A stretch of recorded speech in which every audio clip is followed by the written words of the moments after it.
Una joven con sueños que decide terminar una relación que la estaba consumiendo y que intentaba rehacer su vida. Es atacada en el camino hacia su casa.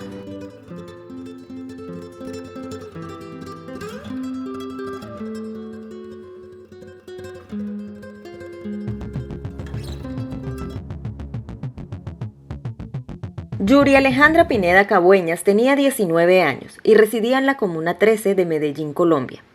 Yuri estaba preparándose para graduarse en Administración Agropecuaria, pues ese era su sueño. Respecto a su familia, lo que sabemos es que vivían en la zona. Sin embargo, los medios no publicaron datos sobre los nombres de sus padres. Yuri mantuvo una relación sentimental con Luis Miguel Zapata Osa, de 21 años, relación que había durado cerca de 6 meses porque Yuri había decidido terminarla cerca de un mes atrás, por comportamientos que ella calificaba como tóxicos y violentos.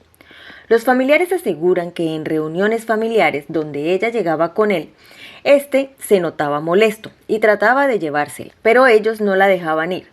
De hecho, Yuri y Luis vivían en el corregimiento San Cristóbal, pero debido al acoso que él le tenía, ella decidió cambiar de vivienda y se fue a un barrio en la Comuna 13. Un episodio ocurrido días atrás sucedió cuando Luis fue hasta donde Yuri vivía. Aparentemente llegó con el propósito de que lo perdonara por los maltratos físicos y psicológicos y que volviera con él. Ante la negativa de Yuri, Luis la amenazó con un objeto de cocina, por lo que ella se encerró en un cuarto junto a su hermano y tuvieron que pedir auxilio a la policía, donde se lo llevaron, pero no duró mucho tiempo encerrado. Al poco tiempo salió libre. Según las investigaciones, el 29 de octubre de 2025, en la Comuna 13 de Medellín, alrededor de las 6:22 de la tarde, Yuri se bajó del transporte público en la calle 43BB con carrera 120B e iniciaba el camino hacia su residencia. Lo que siguió después es escalofriante. 2 hombres en una moto ya la esperaban. Cámaras de seguridad de la zona muestran que los individuos se encontraban en vigilancia unos minutos antes, es decir, habían anticipado la llegada del bus.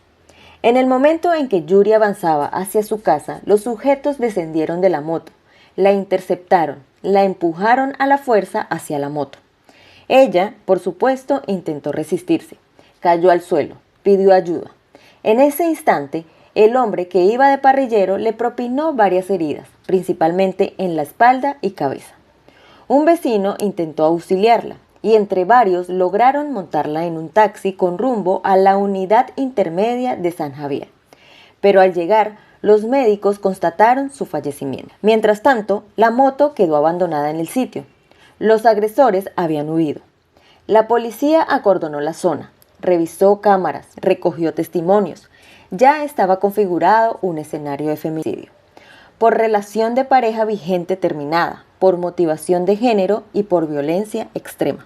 El responsable fue identificado y por supuesto se trataba de Luis Miguel Zapata Osa, pero pocas horas después de lo ocurrido, las autoridades encontraron el cuerpo sin vida de Luis Miguel en una zona boscosa de la Comuna 13 en el barrio Eduardo Santos.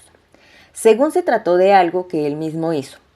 Paralelamente, los investigadores dieron con el conductor de la moto como cómplice en el hecho.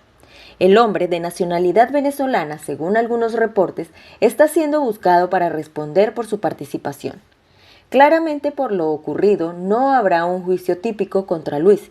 Sin embargo, la fiscalía aún está tras la pista del otro implicado. Y si lo que le sucedió a Luis fue un hecho realizado por él mismo o si participaron terceras personas. Emitir conclusiones y llevarlos ante el juez. En lo poco que se ha investigado, en los reportes se señala que Luis Zapata tenía antecedentes por acceso carnal abusivo contra menor de 14 años, lo cual añade gravedad al perfil y a la motivación del hecho, aunque ya no esté físicamente. La comunidad del barrio Eduardo Santos y de la Comuna 13 reaccionó con dolor, indignación y exigencia de respuestas. Velas aparecieron en el sitio, vecinos compartieron su miedo y su cuestionamiento por el aumento de la violencia contra mujeres jóvenes en la zona. Los familiares de Yuri, aunque prefieren resguardar su privacidad, expresaron en círculos cercanos su desesperación. Su hija apenas estaba construyendo su vida y la incertidumbre jurídica les genera angustia. Y bueno amigos, así llegamos al final de la historia de hoy. La historia de Yuri Pineda nos recuerda que amar nunca debería costar la vida. Detrás de cada víctima hay una cadena de advertencias ignoradas, un grito silenciado y una sociedad que sigue normalizando el control disfrazado de amor. Nos vemos en un próximo videito, amigos. Gracias por elegir ver este video entre tantos. Si esta historia te hizo reflexionar, te invito a que te suscribas. Dale me gusta, comparte y comenta. Me gustaría conocer tus opiniones, siempre con respeto hacia las víctimas y sus familias. Tenemos que promover a la reflexión y sobre todo conciencia. Y recuerden, si tocan a una, nos tocan a todas. Dios los bendiga a todos y hasta la próxima. Adiós.